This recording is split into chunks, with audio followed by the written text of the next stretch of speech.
Good morning and welcome to the 12 Attitudes and Responsibilities of Mastery. My name is Michael Bailey, and today is Monday, April 18th, 2016. And today we're going to continue our discussion from last week. I just want to read something here just so you have an idea. Part of what the webinar is all about. Part of the process of spiritual integration of our higher selves for the expansion of our consciousness, which is also referred to as enlightenment, involves reprogramming the way we think. Our thoughts create our reality and both our internal and external life experiences. We often call this the hologram. The 12 Attitudes and Responsibilities of Mastery, when embodied and lived, will help to change our thought patterns. Thoughts that we simply take for granted because they are part of our programming, our life experiences beginning before birth, and our unique perspective on our hologram or our external world. The changing of thought patterns actually changes the programming in our physical body and DNA. The 12 Attitudes and Responsibilities of Mastery are crucial to understanding what kinds of choices lead to what kind of outcomes, and provide guidelines regarding choices that lead towards oneness and the freedom from limitation and separation, including financial freedom, associated with true personal mastery. Join us every Monday at 1 p.m. Eastern for a more in-depth discussion of the 12 Attitudes and Responsibilities of Mastery and how they can be utilized to create true joy, happiness, inner peace, and personal prosperity, both emotional and financial. And last week, we got up to this point. Let me just move this out of the way. So today we're going to start with developing spiritual mastery. Attitude is important. Your attitudes assist in developing spiritual mastery. The frequency, the energy you pull, will guarantee you certain kinds of relationships with your external environment. For example, chaotic thinking attracts chaotic frequency patterns, separating yourself from source. And we use the word source, God, source interchangeably. Attitude will make or break you. The frequency is providing you with that way of perceiving your environment, your hologram. Chaotic thoughts guarantee you will automatically react in certain ways, similar to a puppet or marionette. Anything that contracts from a frequency level is dissonant. It is a reducing order. On the basis of frequency accretion, by engaging in chaotic thoughts, you attract more chaotic frequency patterns to you, which by definition means that you push yourself away from source. In the process of millions of years, you are actually pulling more aparti, which are energy receivers, into your shields, your subtle energy bodies, without knowing it. Attitude and thought patterns embed in the DNA template and create chemical realities in the body that help you through stargates or ascension portals, or they stop you from going. Making a choice for mastery. And these are some quotes. The Christic truths speak eternal, regardless of who does or does not listen. What makes a master is someone making a choice to follow a path of Christic evolution. Masters do not come ready-made. It is a path taken by choice and moved along by hard work and adherence to Christic principles. We do not know of anyone who walks on water or turns water into wine. Most everybody here on earth is a master's work in progress. Let me move this. Sorry, I got to move this thing out of my way. Anyone can make the choice to become a master. It is the distorted programs inside of us that run that tired old I am not worthy program, which is most of the time it's subconscious, which makes us think everyone else is more further along than we are. It's a bunch of FA crap. F.A. fallen angelic crap. Anyone at any time can choose to take the path of mastery, just like any person on the path of mastery can take a descending path. Both options are but a simple choice away. Ethics, decency, and meaningful, down-to-earth spiritual responsibility need to be seen and experienced as a keynote of our respective personal and public spiritual endeavors. We either attempt to ignore our spiritual responsibilities or embrace them lovingly, regardless of the apparent influences of mindless criticism and maladroit spiritual personalities. This is a part of the path of mastery. Mastery calls for people who respect themselves enough to demand the right to understand and thereby express their willingness to accept the huge responsibility for becoming who they truly are in the final fulfillment of the most sacred mission, which for many has spanned 250 billion years. For those who have not committed to the A&R focus, it is never too late to jump on board. It is an activity for all, newcomers and oldcomers alike. It is a great way to connect to the shield. Exclusion is a personal choice. When we refer to the shield is a group of people who resonate at the same frequency. So, like there's the Nexus shield. We would call it a shield because it's a group. Some things to ponder. Are you willing to align yourself with Christic principles, no matter how hard it gets? What choices do you find yourself making when the going gets tough? What do you think is your spiritual responsibility? Are you willing to lovingly embrace your spiritual responsibility? And these are some LTR statements. LTR are linguistic template reprogramming statements. They're self-spoken affirmations. I accept now my responsibility to become who and what I am. I am this. I am.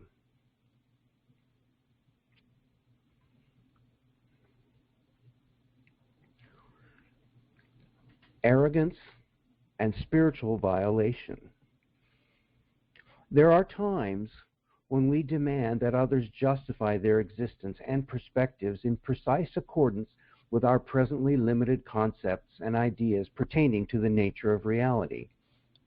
We continue to project our own hidden and denied improprieties or inequities of integrity, clarity, and motivation upon others, blaming and accusing them of precisely the unsavory attitudes, actions, motivations, and behaviors that we ourselves are spewing into the external world.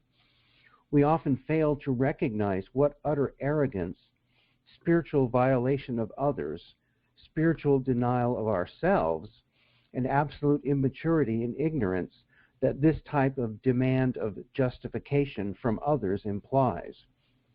Where did we ever get the idea that anyone, God source, the universe, the Iani, these are the beings that brought us these teachings, our parents, our partners, our teachers, the government, Bob Wood, etc., is required to justify their existence or perspectives to us, or owes us anything, including an explanation or answer. We owe ourselves these things and much more. But as long as we refuse responsibility for this by projecting our power and accountability onto external sources, blaming and angrily demanding from the external world, instead of lovingly giving to it and to ourselves, we will continue to disempower ourselves and perpetually place ourselves into the role of playing victim. So we can draw to ourselves the external mirror to reflect back to us the ways in which we are victimizing and denying our true selves. Attention and answers from our own personal inner Christos, from God's source, from the beloveds. The beloveds is another reference to the people who bring these teachings to us. or their earthly representatives, and from everything in the universe are available, if we appreciate that attention and answers are gifts, not entitlements we have a right to take for granted. If we repeatedly fail to recognize this fact and continue to spew demand, judgment, blame, and accusation of others into our world will progressively frustrate us by faithfully reflecting back the insensitivity, unkindness, unfairness, judgment, and lack of love we are spewing out. Those of us who justify our inappropriate use of energy in this way can spew at God, the beloveds, their representatives, the government, anybody else, etc., until our hearts are content. But in this way, our hearts will never be content, for it is ourselves, not anyone else, whom we are hurting through such attitudes and actions. By such actions, we keep ourselves stuck in the victim-victimizer game, the VV game. If one desires to receive Christic assistance in finding one's own answers to personal questions, including those pertaining to these teachings, then we suggest asking one's questions in a loving, appreciative, kindly, sincere Christic manner, a practice through which one might find that the feedback one hopes to acquire returns in like Christic fashion. Ask your question in a respectful way rather than a challenging one.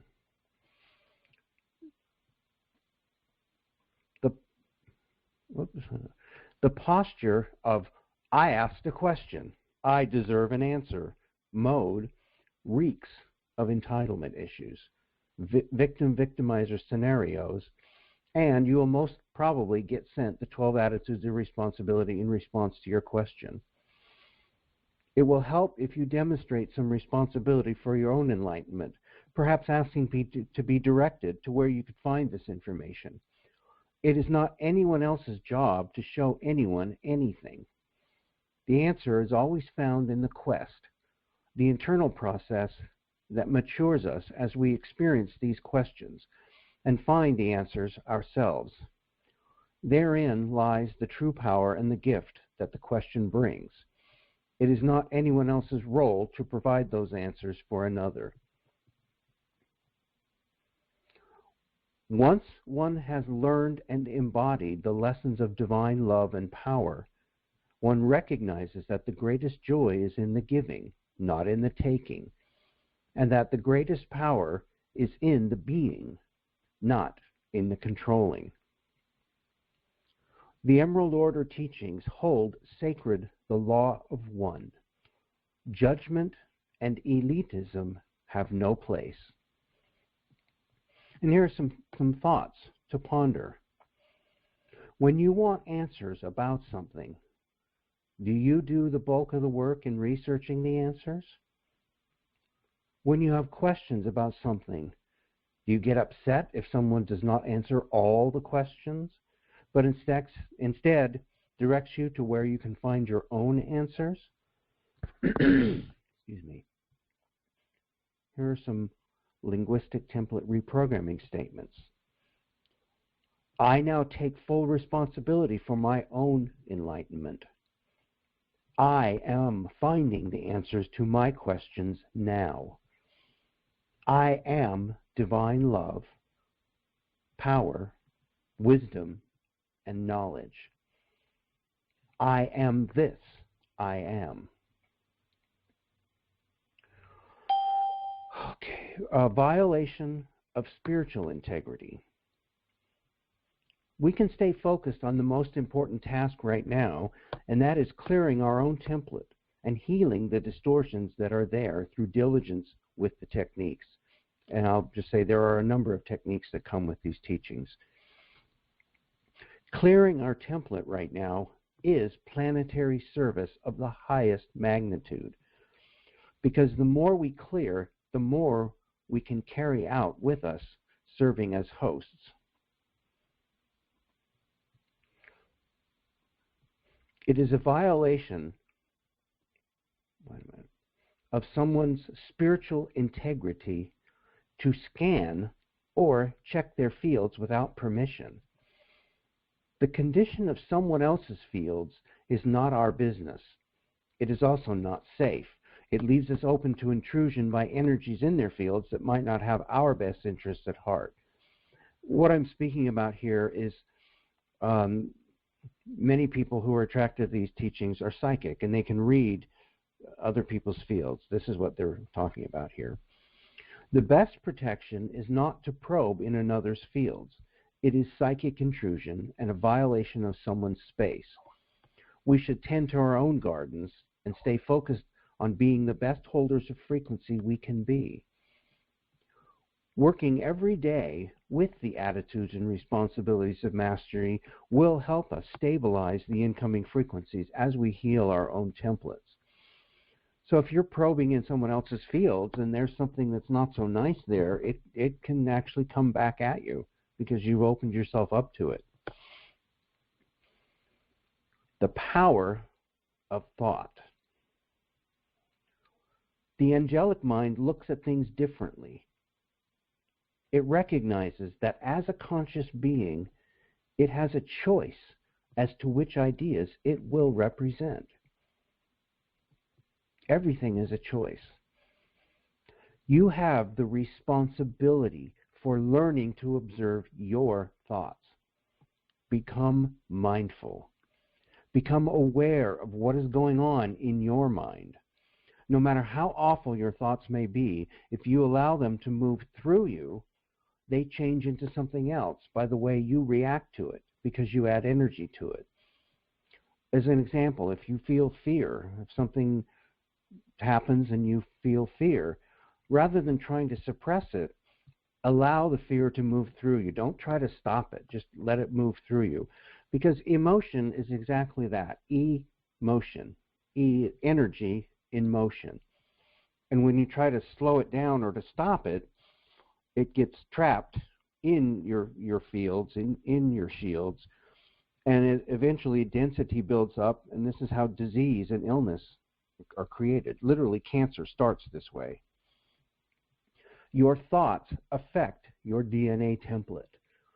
Your DNA template is the structure that throws energy around in very specific ways that creates the projection of the external hologram that we all walk in. Every time you think, you create a scalar wave pattern that sets a blueprint for manifestation. Thoughts are things, and they are extremely powerful. There is a biological reality of spiritual integrity that manifests chemically within the DNA as a result of the state and focus of your consciousness. In the long run, your own biology will be your taskmaster. For passage through stargates, meaning ascension to planes of less density, requires a sufficient amount of chemically encoded spiritual integrity of consciousness. Controlling your mind. Learning to control your mind is not a rigid thing. It is not a forced thing. It is something that must be done out of love. It must be done in a way where you start off with absolute love for yourself, absolute forgiveness for yourself ahead of time, absolute in the determination, I will not judge myself. This is how you begin the process of learning genuine mastery of your mind patterns.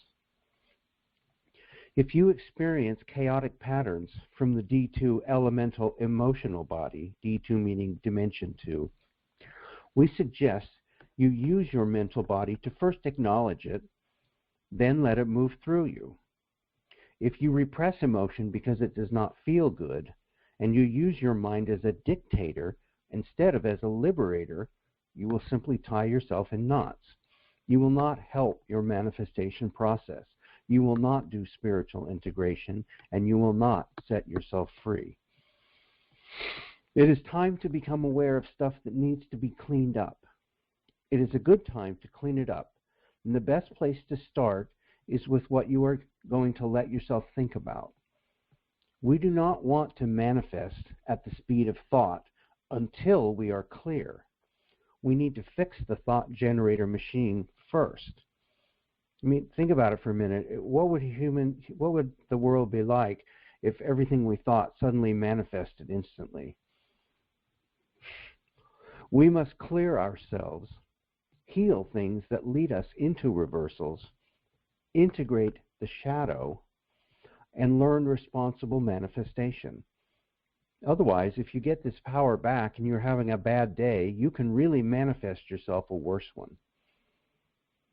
When you first start to become a master of your hologram, mental body training is what usually comes first. Learn to choose your thoughts. Learn to observe what your thoughts are doing. You do this by becoming mindful, which means you take some time to be alone privately, with no music, no distractions, no telephone. Simply close your eyes and say, "All right, self, I'm just going to sit and observe." Essentially, this is meditation. You learn to observe what is happening in the space in your head first, without any sensory distraction. The best place to do this is in a dark room with a comfortable temperature where you do not have light distracting you, and there's no temperature variation to distract you either. IANI protocol includes ownership, responsibility, and accountability of and for your words. Here are some things to ponder. Observe your thoughts. There is no need to think about your thoughts. Just observe. Allow them to pass through. Take a breath and focus on your breathing. Allow the breath to be like a breeze blowing through the thoughts. Continue to focus on your breathing. Allow yourself to be. And some LTR statements. I take full ownership of all my words and of all my creations. I am responsibility. I am accountability.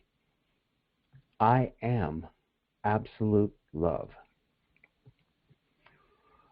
I'm going to pause here for a second. Kaylee, do you have any comments and anything you want to say? Or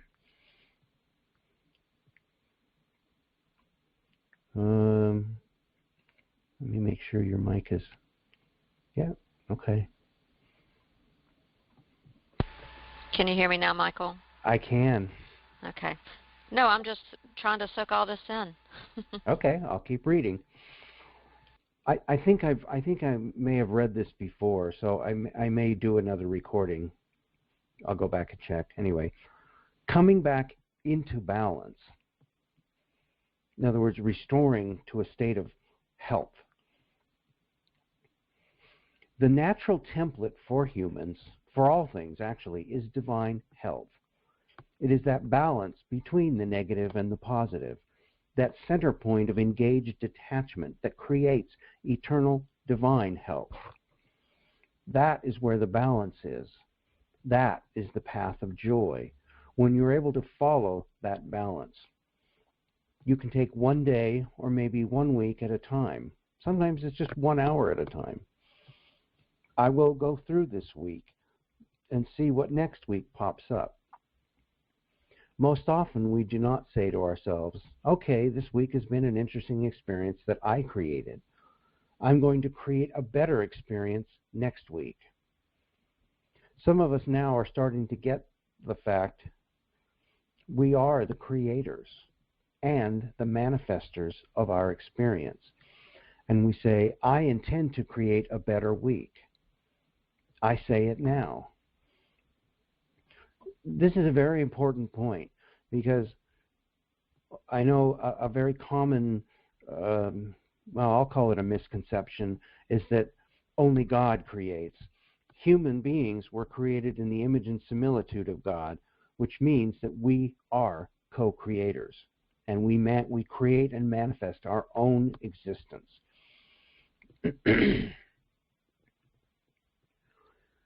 Do you know your subconscious? Do you know your body consciousness? If you don't, you still do not have that power of conscious manifestation, because your template has accreted so much frequency that the will, intention, and the twisted energy patterns that are stored in our lower bodies are still going to project out into your hologram. They're referring to the shadow aspects. Your mental body will as well. If you keep your thoughts balanced and do not get too attached to negative or to positive, you'll eventually allow that stuff to come up in your subconscious where you will see it in your hologram. And this takes time. You just start with observing, and then you'll start to see patterns. But you will not react to it where you give it the power. You take it back and say, you need healing.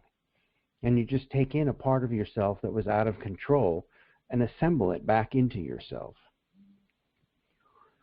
We are clearing our subconscious minds as we walk through our hologram and see the stuff that our hologram throws up at us. They are showing us a part of ourselves that is out of harmony, out of balance with its natural divine blueprint, that is kind of lost in chaos and doesn't know what to do. So that chaos comes back to us, and we are supposed to be able to realize that and say, okay, this chaos that just came into my life has a lot to do with me. It is showing me a part of myself from the past. In truth, it is all happening now. But the past is the lower frequency part of yourself that is asking for your healing. Every negative experience, negative, unpleasant type of experience that comes to you has a message for you about what needs to be healed in your template. Some things to ponder. Thought is the keystone of all creation and the organic essence of being. In other words, your divine blueprint. Learn to pay attention to your thoughts. Sit for a half hour and just listen. And some LTR statements, things you can say to yourself. I am this, I am. I am perfect balance. I am whole now.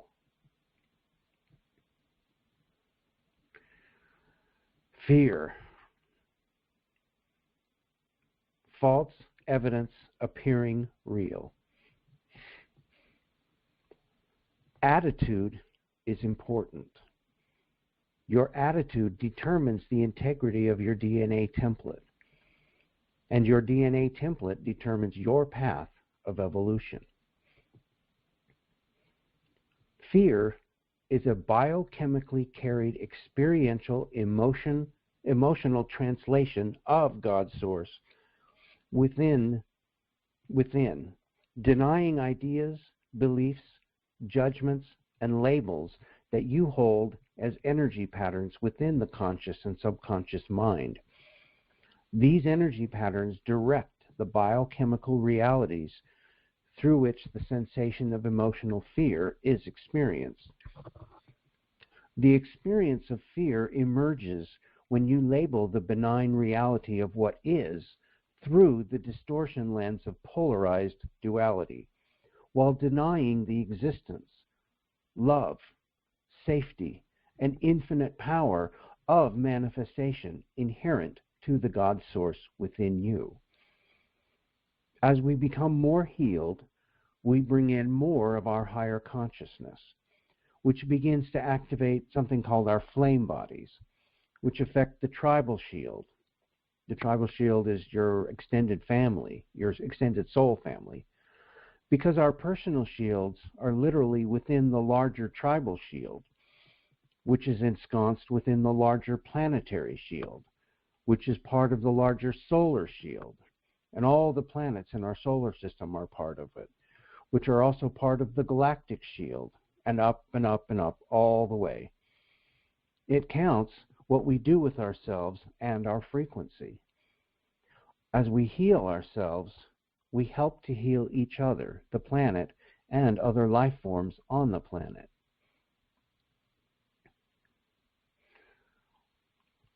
Ego and negative ego. Attitude is very important. There are people who are really attached to having the outside persona of it. They can do that, but the only persons they are harming, the only persons they are conning, are themselves. Because what they have is the content of their consciousness. Those manifest in chemical terms in the DNA in the body, and that body's chemicals will determine whether it can actually ascend or not. Before we can heal the shadow, we have to master the ego. Ego is not a bad thing.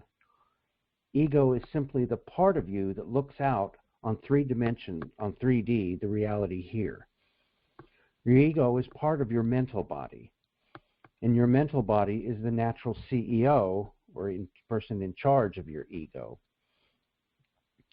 With the current distortions, the shadow body, which are your subpersonalities, controls the ego and leads to confusion and a myriad of self-justification patterns.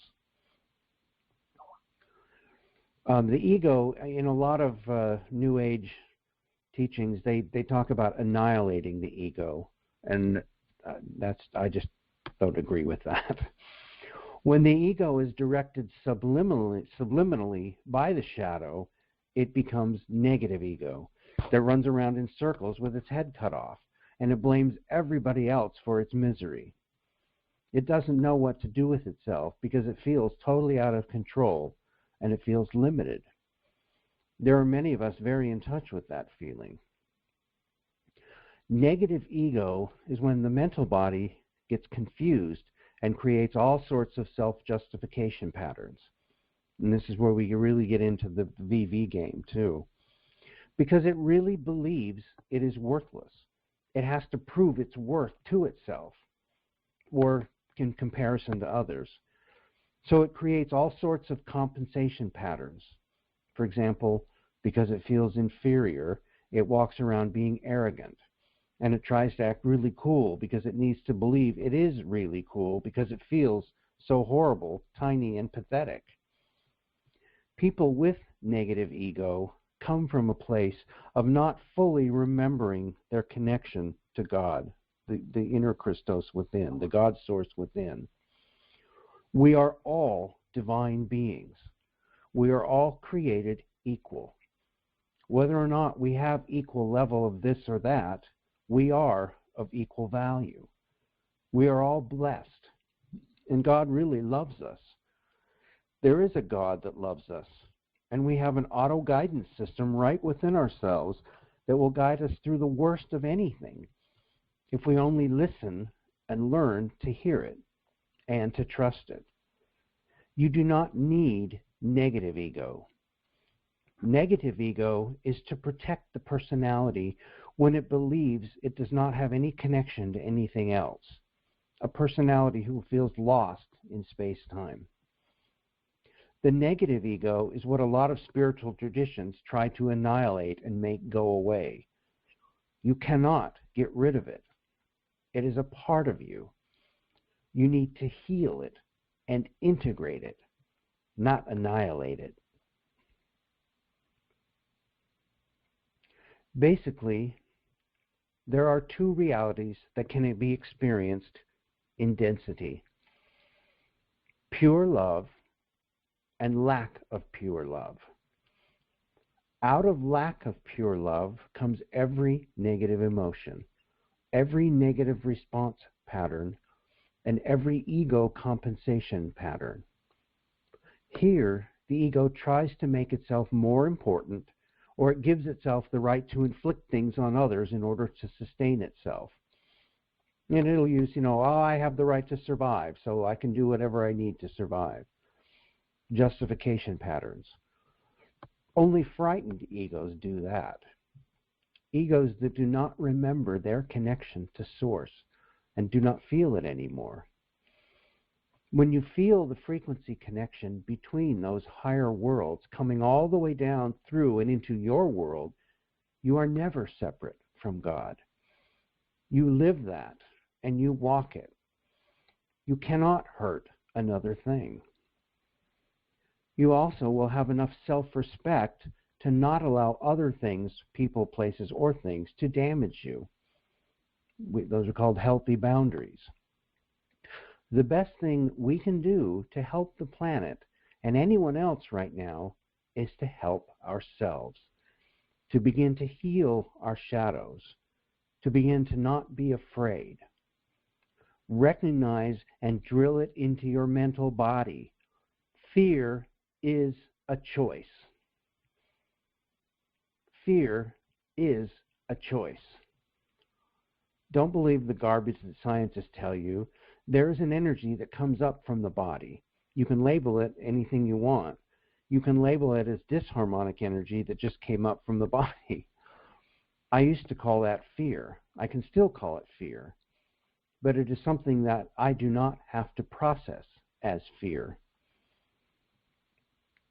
For example, I can look out on all the corruption and evil that goes on in the world, and I can choose to react to it. I can choose to surrender to the fear, or I can choose to simply acknowledge that this is the condition that exists. But fear, it has no practical purpose. Some people might say, well, you know, a fear of touching a hot stove, or fear of not touching a flame, or not jumping off a cliff. This is not fear. We call that respect. So there's a big difference here. If you know how to bring in the frequencies, center yourself in your Christos space, the space of your inner Christos. Bring up something called the Maharic seal, and I think I might go into that in a later session here, and run it right through the fear space. And you will learn to transmit fear. I think it means transit or transduce. I think that's a misspelling. Fear is twisted elementals that are stuck in your shadow body. Learn how to clear that by running the Maharic seal. The job of the ego right now is to be smart enough to know how to plug in the rest of the twisted stuff that needs healing into the higher parts of the identity that has the ability to do that kind of healing. The mental body will go crazy in the coming times.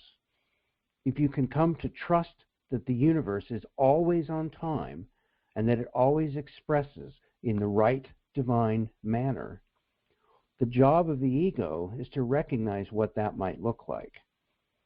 You can freak out, or you can move the energy upwards and ask for the help of the higher aspects of yourself.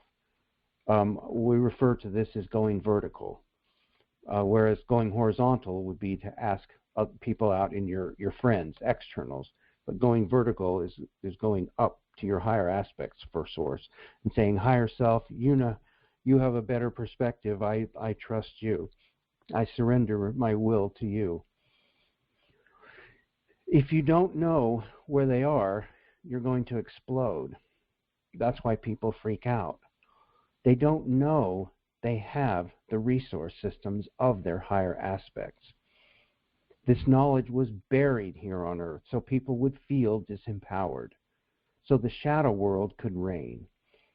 With shadow body healing and remembering your connection to God's source, you can re-establish yourself as master of your ego. Some things to ponder here. Close your eyes and feel where there is any disharmony in your body. Do you feel concern, worry, anxiety, or tension? These are all variations of the energy we label as fear. Center yourself now and begin to slowly breathe, inhaling, holding, then gently exhaling. Bring up the Maharic shield or any of the higher frequencies you've been working with and breathe it through the fear space. Allow yourself to be okay with what you are feeling. Continue to breathe and allow the fear to dissipate on the breath. I just want to take a moment here. I remember I had a therapist one time who I was talking about fear and anxiety and anger, and I was really amazed when she suggested, she goes, just go sit on your bed and feel the anger or feel the fear.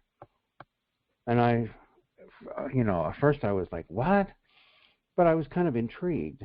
So I decided I had nothing to lose, so I did. I went and sat on my bed. And I sat there, and for me it was anger, but it works just as well with fear. And I sat there, and it was really hard to even hold still. And within about 20 minutes or so, the feeling started to subside. And within 25 minutes, it was gone. And all of a sudden, it dawned on me that what I had done, that I had allowed the energy and motion to move through me.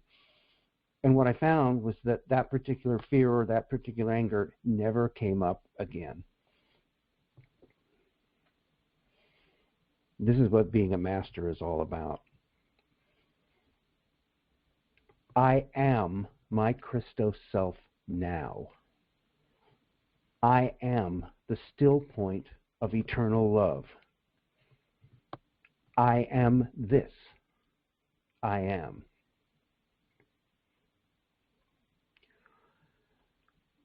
Trusting the inner Christos. The need for ego demand is based upon a fear of non-fulfillment of a designated desire. It's the same thing. Greed stems from an inherent fear of not having enough. This need naturally releases, and genuine peace within emerges when we mature to realize that the personal Christos within knows precisely what experiences are needed to bring each desire and its fulfillment to the highest form of expression.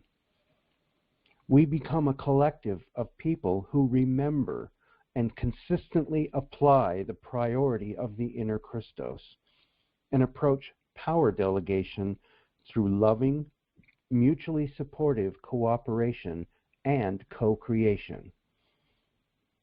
Let me read that again. We become a collective of people who remember and consistently apply the priority of the inner Christos and approach power delegation through loving, mutually supportive cooperation and co-creation. We do not compete to take power from each other, as each knows the power, feels the loving presence, and trusts the wisdom of the personal inner Christos as it lives within the self and within others. And this is very often the approach that I choose to take in business, because in business, in competition, there's always a winner and a loser. With cooperation, it's always win-win. If and when your personal inner Christos is acknowledged, relied upon, and fully trusted to synchronistically direct desire, timing, and circumstance, your personal needs and desires can be fulfilled to the highest levels at the same time as your personal fulfillment contributes directly to the Christos intention and evolution of the collective. It is herein that the power, beauty, and practicality of synchronicity reside. And I'm continue just for a few more minutes. We got about 4 more minutes here. The need for opinions. The distortions in our templates create barriers in remembering our relationship with Source. Instead of going vertical, meaning straight to Source, we tend to go horizontal to others. This has created in humans the need for opinions, and a complex array of effects that such involvement possesses, which is a form of mass victimization. Because we do not fully trust that we know what is best for ourselves. Therefore, the need to ask someone else's opinion before we make decisions, or to get a validation of something we did or said. The need for opinions also leads to attachment to an outcome, and is also based on a fear of non-fulfillment of a designated desire, or a feeling of, I am not worthy. The Iani, which are again the beings that brought us these teachings, do not have any need for opinions.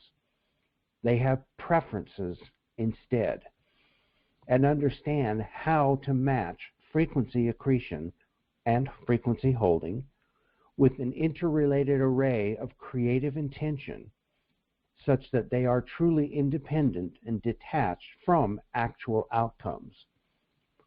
We have all entered this process to a varying extent, and the extent of variation is itself a function of how well we have begun to derive our own personal and practical applications of the principles that the guardians have already shared with us, and not least, the everyday waking belief in ourselves as increasingly aware, active members of an extended angelic Christos family.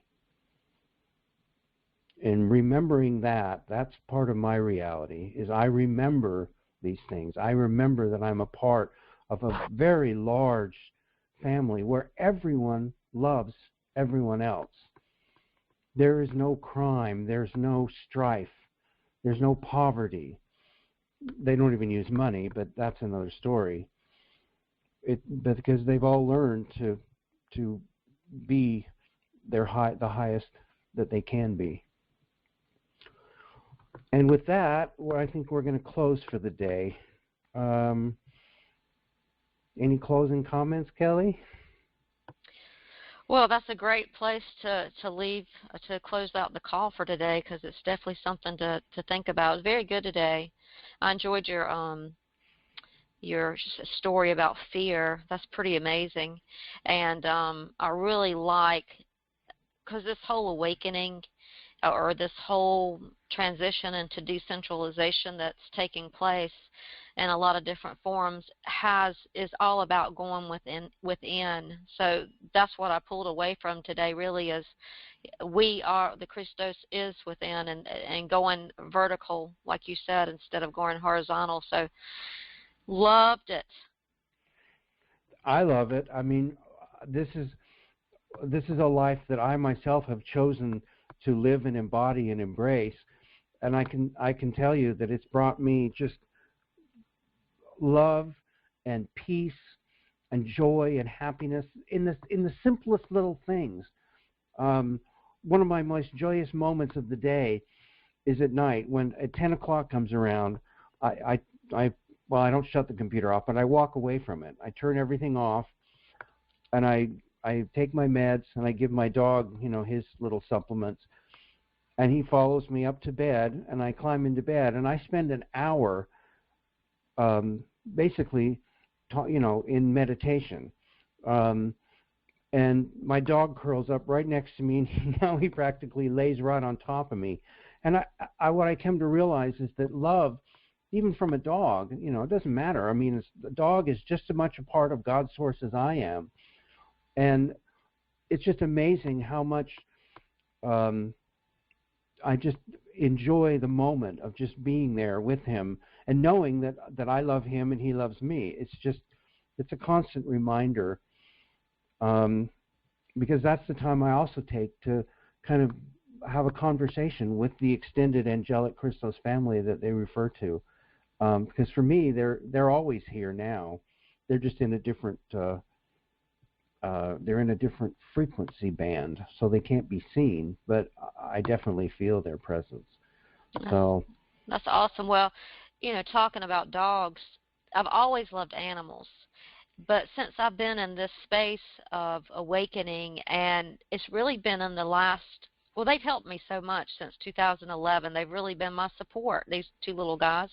But just in the last couple of years, as I've really elevated into, I say, higher frequency here and trying to hold the very same space that you're holding, I look at these little souls. I just love them. I look at these little souls and just wonder, who are you? I know who they are, but, you just want to kind of go in a little depth. But the love is just so incredible. So I know exactly what you're talking about. Yeah, it is. It's amazing. One thing I realize is dogs are actually very big beings. I'm pretty sure every animal is, but dogs especially. Dogs really are man's best friend, and they bond with human beings almost like most animals don't. So dogs are kind of a special. It doesn't mean they're better or anything. They have a kind of a very close place, and cats too. But I get the distinct impression when I'm laying there with Chaz, my dog, that I've been with him before, that he's been, whether he's a dog or a brother, I don't know, but I just remember his energy is what I remember. So Right. yeah, I know. it's really wonderful. It really is. So all right, well we'll end here for today, and we'll see you all back here next week. Thank you, Michael. Thank you, Kelly. Bye-bye.